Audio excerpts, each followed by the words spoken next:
سامعین ابی سعید کی تفسیر سماعت کیجیے۔ حج کا احرام اور سفر خرچ کی تلقین۔ عربی دان حضرات کہتے ہیں کہ اس جملے کا مطلب یہ ہے کہ حج ہے ان مہینوں کا جو معلوم اور مقرر ہیں، پس حج کے مہینوں میں احرام باندھنا دوسرے مہینوں کے احرام سے زیادہ کامل ہے، گو اور ماہ کا احرام بھی صحیح ہے۔ امام مالک، امام احمد، اسحاق، ابراہیم نخعی، ثوری، لیث ابن سعد رحمہ اللہ فرماتے ہیں کہ سال بھر میں جس مہینے میں چاہے حج کا احرام باندھ سکتا ہے۔ ان بزرگوں کی دلیل یسألونک عن الاہلہ ہے۔ دوسری دلیل یہ ہے کہ حج اور عمرہ دونوں کو نسک کہا گیا ہے، اور عمرے کا احرام ہر مہینے میں باندھ سکتا ہے، تو حج کا احرام بھی جب باندھے گا صحیح ہوگا۔ جبکہ امام شافعی رحمہ اللہ فرماتے ہیں کہ حج کا احرام حج کے مہینوں میں ہی باندھنا صحیح ہوگا، بلکہ اگر دوسرے مہینے میں حج کا احرام باندھا تو غیر صحیح ہے۔ لیکن اس سے عمرہ بھی ہو سکتا ہے یا نہیں، اس میں امام صاحب رحمہ اللہ کے دو قول ہیں۔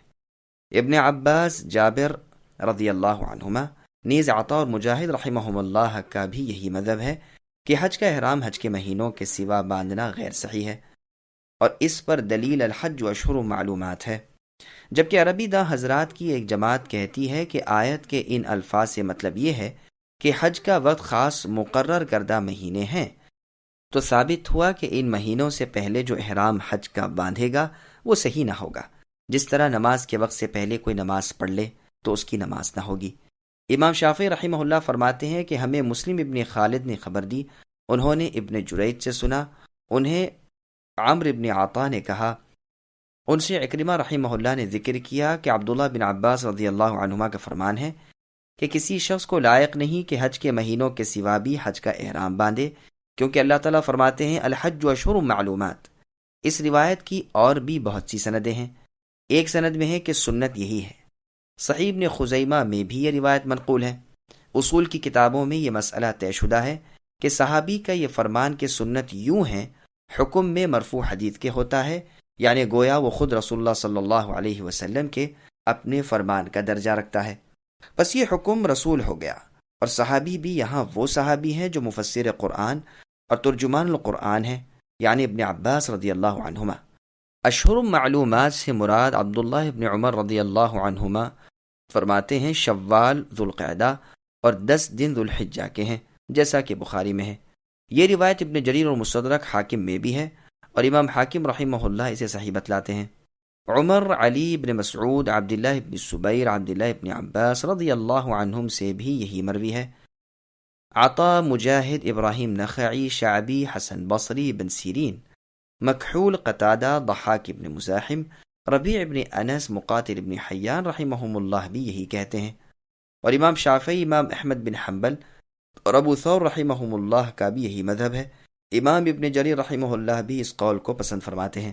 اشہرن کا لفظ جمع ہے تو اس کا اطلاق 2 پورے مہینوں اور تیسرے کے بعض حصے پر بھی ہو سکتا ہے، جیسے عربی میں کہا جاتا ہے کہ میں نے اس سال یا آج کے دن اسے دیکھا ہے، بس حقیقت میں سارا سال اور پورا دن تو دیکھتا نہیں رہتا، بلکہ دیکھنے کا وقت تھوڑا سا ہی ہوتا ہے، مگر تغلیباً ایسا بول دیا کرتے ہیں۔ اسی طرح یہاں بھی تغلیباً تیسرے مہینے کا ذکر ہے۔ قرآن میں بھی ہے فَمَن تَعَجَّلَ فِي يَوْمَيْنِ، حالانکہ وہ جلدی 1.5 دن کی ہوتی ہے، مگر گنتی میں 2 دن کہے گئے۔ امام مالک، امام شافعی رحمہم اللہ کا پہلا قول بھی یہی ہے کہ شوال، ذوالقعدہ اور ذوالحجہ کا پورا مہینہ ہے۔ ابن عمر رضی اللہ عنہما، ابن شہاب، عطا بن ابی رباح رحمہم اللہ، جابر بن عبداللہ، طاؤوس، مجاہد، عروہ، ربیع اور قتادہ رحمہم اللہ سے بھی یہی مروی ہے۔ ایک مرفوع حدیث میں بھی یہ آیا ہے، لیکن وہ موضوع یعنی من گھڑت ہے، کیونکہ اس کا راوی حسین بن مخارق ہے، جس پر احادیث کو وضع کرنے یعنی حدیثیں گھڑنے کی تہمت ہے، بلکہ اس کا مرفوع ہونا ثابت ہی نہیں، واللہ اعلم۔ امام مالک رحمہ اللہ کے اس قول کو مان لینے کے بعد یہ ثابت ہوتا ہے کہ ذوالحجہ کے مہینے میں عمرہ کرنا صحیح نہ ہوگا۔ یہ مطلب نہیں کہ 10 ذوالحجہ کے بعد بھی حج ہو سکتا ہے۔ چنانچہ عبداللہ رضی اللہ عنہ سے روایت ہے کہ حج کے مہینوں میں عمرہ درست نہیں۔ امام ابن جریر رحمہ اللہ بھی ان اقوال کا یہی مطلب بیان کرتے ہیں کہ حج کا زمانہ تو مینا کے دن گزرتے ہی جاتا رہا۔ محمد بن سیرین رحمہ اللہ کا بیان ہے کہ میرے علم میں تو کوئی اہل علم ایسا نہیں جو حج کے مہینوں کے علاوہ عمرہ کرنے کو ان مہینوں کے اندر عمرہ کرنے سے افضل ماننے میں شک کرتا ہو۔ قاسم بن محمد رحمہ اللہ سے ابن عون نے حج کے مہینوں میں عمرہ کرنے کا مسئلہ پوچھا تو آپ نے جواب دیا کہ اسے لوگ پورا عمرہ نہیں جانتے۔ عمر اور عثمان رضی اللہ عنہما بھی حج کے مہینوں کے علاوہ عمرہ کرنا پسند فرماتے تھے، بلکہ ان مہینوں میں عمرہ کرنے کو منع کرتے تھے، واللہ عالم۔ اس سے پہلی آیت کی تفسیر میں گزر چکا ہے کہ رسول اللہ نے ذوالقعدہ میں 4 عمرے ادا فرمائے ہیں، اور ذوالقعدہ میں بھی حج کا مہینہ ہے، پس حج کے مہینوں میں عمرہ ادا فرماتے ہیں، اور ذوالقعدہ بھی حج کا مہینہ ہے، پس حج کے مہینوں میں عمرہ کرنا جائز ٹھہرا، واللہ عالم۔ پھر آگے ارشاد ہوتا ہے کہ جو شخص ان مہینوں میں حج مقرر کر لے یعنی حج کا احرام باندھ لے تو اسے پورا کرنا لازم ہے۔ فرض سے مراد یہاں واجب و لازم کرنا ہے۔ ابن عباس رضی اللہ عنہما فرماتے ہیں حج اور عمرے کا احرام باندھنے والا مراد ہے۔ عطا رحمہ اللہ فرماتے ہیں فرض سے مراد احرام ہے۔ ابراہیم اور ضحاک رحمہم اللہ کا بھی یہی قول ہے۔ ابن عباس رضی اللہ عنہما فرماتے ہیں احرام باندھ لینے اور لبیک پکارنے کے بعد کہیں ٹھہرا رہنا ٹھیک نہیں، اور بزرگ سلف کا بھی یہی قول ہے۔ بعض بزرگوں نے یہ بھی کہا ہے کہ فرض سے مراد لبیک پکارنا ہے، واللہ اعلم۔ حالت احرام میں جماع کرنے کی ممانعت۔ آیت میں رفث سے مراد جماع ہے، جیسے اور جگہ قرآن میں ہے احل لکم لیلۃ الصیام الرفث الی نسائکم، یعنی روزے کی راتوں میں اپنی بیویوں سے جماع کرنا تمہارے لیے حلال کیا گیا ہے۔ احرام کی حالت میں جماع اور اس کے تمام کام بھی حرام ہیں، جیسے مباشرت کرنا، بوسہ لینا۔ ان باتوں کا عورتوں کی موجودگی میں ذکر کرنا، گو کہ بعض نے مردوں کے مجموعوں میں بھی ایسی باتیں کرنے کو رفث میں داخل کیا ہے، لیکن ابن عباس رضی اللہ عنہما سے اس کے خلاف مروی ہے۔ انہوں نے ایک مرتبہ کوئی ایسا ہی شعر پڑھا اور دریافت کرنے پر فرمایا کہ عورتوں کے سامنے اس قسم کی باتیں کرنی رفث ہے۔ رفث کا ادنا درجہ یہ ہے کہ جماع وغیرہ کا ذکر کیا جائے، فحش باتیں کرنا، دبی زبان سے ایسے ذکر کرنا، اشاروں کنایوں میں جماع کا ذکر کرنا، اپنی بیوی سے کہنا کہ احرام کھل جائے تو جماع کریں گے، چھیڑ چھاڑ، مساس یعنی چھونا وغیرہ، یہ سب رفث میں داخل ہیں، اور احرام کی حالت میں یہ سب باتیں حرام ہیں۔ مختلف مفسروں کے مختلف اقوال کا مجموعہ یہ ہے۔ پھر آگے اللہ نے فرمایا کہ فسوق سے بھی حاجی اور معتمر پرہیز کریں۔ فسوق کے معنی عصیان و نافرمانی، شکار، گالی گلوج وغیرہ بد زبانی ہے، جیسا کہ بخاری و مسلم کی حدیث میں ہے مسلمان کو گالی دینا فسق ہے اور اس کا قتل کرنا کفر ہے۔ اللہ کے سوا دوسروں کے تقرب کے لیے جانوروں کو ذبح کرنا بھی فسق ہے، جیسے قرآن کریم میں ہے او فسقا اہل لغیر اللہ بہ۔ بد القاب سے یاد کرنا بھی فسق ہے۔ قرآن فرماتا ہے لا تنابزوا بالالقاب، یعنی ایک دوسرے کو برے القاب سے مخاطب کر کے نہ پکارو۔ مختصر یہ ہے کہ اللہ تعالیٰ کی ہر نافرمانی فسق میں داخل ہے، گو یہ فسق ہر وقت حرام ہے، لیکن حرمت والے مہینوں میں اس کی حرمت اور بڑھ جاتی ہے۔ اللہ تعالیٰ فرماتے ہیں فلا تظلموا فیہن انفسکم، یعنی ان حرمت والے مہینوں میں اپنی جان پر ظلم نہ کرو۔ اسی طرح حرم میں بھی اس کی حرمت بڑھ جاتی ہے۔ اللہ تعالیٰ کا ارشاد ہے وَمَن يُرِدْ فِيهِ بِإِلْحَادٍ بِظُلْمٍ نُذِقْهُ مِنْ عَذَابٍ أَلِيمٍ، یعنی حرم میں جو الحاد اور بے دینی کا ارادہ کرے اسے ہم المناک عذاب چکھائیں گے۔ امام ابن جریر رحمہ اللہ فرماتے ہیں یہاں مراد فسق سے وہ کام ہیں جو احرام کی حالت میں منع ہیں، جیسے شکار کھیلنا، سر کے بال یا جسم کے کسی دوسرے بالوں کو منڈوانا یا کترانا، ناخن لینا وغیرہ۔ ابن عمر رضی اللہ عنہما سے بھی یہی مروی ہے، لیکن بہترین تفسیر وہی ہے جو ہم نے بیان کی، یعنی ہر گناہ کے کام سے روکا گیا ہے، واللہ اعلم۔ بخاری اور مسلم میں ہے جو شخص بیت اللہ کا حج کرے، نہ رفث کرے نہ فسق، وہ گناہوں سے ایسے نکل جاتا ہے جیسے اپنے پیدا ہونے کے دن تھا۔ پھر آگے ارشاد ہوتا ہے کہ حج میں جھگڑا نہیں، یعنی حج کے وقت اور حج کے ارکان میں جھگڑا نہ کرو۔ اس کا پورا بیان اللہ تعالیٰ نے فرما دیا ہے۔ حج کے مہینے مقرر ہو چکے ہیں، ان میں کمی زیادتی نہ کرو۔ موسم حج کو آگے پیچھے نہ کرو، جیسا کہ مشرکین کا وتیرہ تھا، جس کی مذمت قرآن کریم میں اور جگہ فرما دی گئی ہے۔ اسی طرح قریش مشعر حرام کے پاس مزدلفہ میں ٹھہر جاتے تھے اور باقی عرب عرفات میں ٹھہرتے تھے، پھر آپس میں جھگڑتے تھے اور ایک دوسرے سے کہتے تھے کہ ہم صحیح راہ پر اور طریق ابراہیمی پر ہیں، جس سے یہاں ممانعت کی جا رہی ہے کہ اللہ تعالیٰ نے اپنے نبی محمد صلی اللہ علیہ وسلم کے ہاتھوں وقت حج، ارکان حج اور ٹھہرنے وغیرہ کی جگہیں بیان کر دی ہیں۔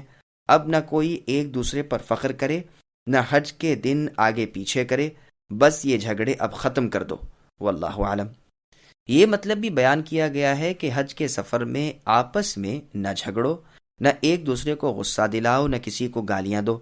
بہت سے مفسرین کا یہ قول بھی ہے اور بہت سے مفسرین کا پہلا قول بھی ہے۔ عکرمہ رحمہ اللہ فرماتے ہیں کہ کسی کا اپنے غلام کو ڈانٹ ڈپٹ کرنا یہ اس میں داخل نہیں، ہاں مارے نہیں، لیکن میں کہتا ہوں کہ غلام کو اگر مار بھی لے تو کوئی ڈر خوف نہیں۔ مسند احمد کی حدیث میں ہے کہ ہم رسول اللہ صلی اللہ علیہ وسلم کے ساتھ سفر حج میں تھے اور عرج میں ٹھہرے ہوئے تھے، جو ایک مقام کا نام ہے۔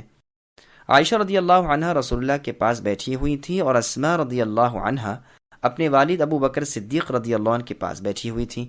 ابو بکر صدیق رضی اللہ عنہ اور رسول اللہ صلی اللہ علیہ وسلم کے اونٹوں کا سامان ابو بکر رضی اللہ عنہ کے خادم کے پاس تھا۔ ابو بکر رضی اللہ عنہ اس کا انتظار کر رہے تھے۔ تھوڑی دیر میں وہ آ گیا، اس سے پوچھا کہ اونٹ کہاں ہے؟ اس نے کہا کل رات گم ہو گیا۔ آپ ناراض ہوئے اور فرمانے لگے ایک اونٹ کو بھی تو سنبھال نہ سکا؟ یہ کہہ کر آپ نے اسے مارا۔ رسول اللہ مسکرا رہے تھے اور فرماتے جا رہے تھے دیکھو احرام کی حالت میں یہ کیا کر رہے ہیں۔ یہ حدیث ابو داؤد اور ابن ماجہ وغیرہ میں ہے اور اس کی سند ضعیف ہے۔ بعض سلف سے یہ بھی مروی ہے کہ حج کے تمام ہونے میں یہ بھی ہے، لیکن یہ خیال رہے کہ رسول اللہ کا ابو بکر رضی اللہ عنہ کے اس کام پر یہ فرمانا اس میں نہایت لطافت کے ساتھ ایک قسم کا انکار ہے، پس مسئلہ یہ ہوا کہ اسے چھوڑ دینا ہی اولا ہے، واللہ عالم۔ لیکن چونکہ یہ حدیث سرے سے ثابت ہی نہیں، لہٰذا مسئلہ ہی ثابت نہیں ہوتا۔ پھر آگے اللہ فرماتے ہیں تم جو بھلائی کرو اس کا علم اللہ تعالیٰ کو ہے، چونکہ اوپر ہر برائی سے روکا تھا کہ نہ کوئی برا کام کرو نہ بری بات کہو، تو یہاں نیکی کی رغبت دلائی جا رہی ہے کہ ہر نیکی کا پورا پورا بدلہ قیامت کے دن پاؤ گے۔ پھر آگے ارشاد ہوتا ہے کہ توشہ اور سفر خرچ لے لیا کرو۔ ابن عباس رضی اللہ عنہما فرماتے ہیں لوگ بلا خرچ سفر حج کو نکل کھڑے ہوتے تھے، پھر لوگوں سے مانگتے پھرتے، جس پر یہ حکم ہوا۔ اکرمہ اور ابن عینہ رحمہم اللہ بھی یہی فرماتے ہیں۔ بخاری، نسائی وغیرہ میں روایتیں مروی ہیں۔ بخاری اور ابو داؤد کی ایک روایت میں ہے کہ یمنی لوگ ایسا کرتے تھے اور اپنے آپ کو متوکل کہتے تھے، یعنی اللہ پر بھروسہ کرنے والے۔ عبداللہ ابن عمر رضی اللہ عنہما سے یہ بھی مروی ہے کہ جب احرام باندھتے تو جو کچھ توشہ بنا ہوتا سب پھینک دیتے اور نئے سرے سے نیا سامان کرتے۔ اس پر یہ حکم ہوا کہ ایسا نہ کرو، آٹا، ستو وغیرہ توشے میں لے لو۔ دیگر بہت سے معتبر مفسرین نے بھی اسی طرح کہا ہے، بلکہ ابن عمر رضی اللہ عنہما تو یہ بھی فرماتے ہیں کہ انسان کی عزت اسی میں ہے کہ وہ عمدہ سامان سفر ساتھ رکھے۔ آپ اپنے ساتھیوں سے دل کھول کر خرچ کرنے کی شرط کر لیا کرتے تھے۔ چونکہ دنیاوی توشے کا حکم دیا تو ساتھ ہی فرماتے ہیں کہ آخرت کے توشے کی بھی تیاری کر لو، یعنی اپنی قبر میں اپنے ساتھ خوف الہی لے کر جاؤ۔ جیسے اور جگہ لباس کا ذکر کر کے اللہ نے ارشاد فرمایا وَلِبَاسُ التَّقْوَى ذَلِكَ خَيْرٌ، پرہیزگاری کا لباس بہتر ہے، یعنی خشوع، خضوع، طاعت و تقوی کے باطنی لباس سے بھی خالی نہ رہو، بلکہ یہ لباس ظاہری لباس سے کہیں زیادہ بہتر اور نفع دینے والا ہے۔ پھر آگے اللہ ارشاد فرماتے ہیں کہ عقل مندو مجھ سے ڈرتے رہا کرو، یعنی میرے عذابوں سے، میری پکڑ دھکڑ سے، میری گرفت سے، میری سزاؤں سے ڈرو، ڈپ کر میرے احکام کی تعمیل کرو، میرے ارشاد کا خلاف نہ کرو تاکہ نجات پا سکو، یہی عقلی امتیاز ہے۔